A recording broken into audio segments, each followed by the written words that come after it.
Run out of. Run out of মানে কোনো কিছু ফুরিয়ে যাওয়া বা কোনো কিছুর ঘাটতি হওয়া। যদি বলতে চাই আজ সকালে আমার নুন ফুরিয়ে গেছে, তাহলে বলবো this morning I ran out of salt.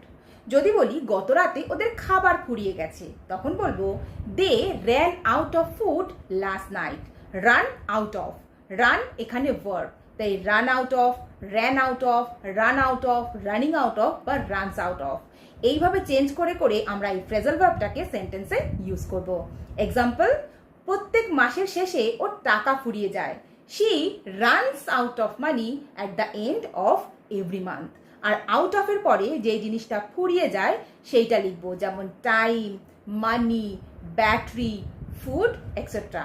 One more example, they are running out of time to finish the task. টাস্কটা কমপ্লিট করতে ওদের সময় শেষ হয়ে যাচ্ছে।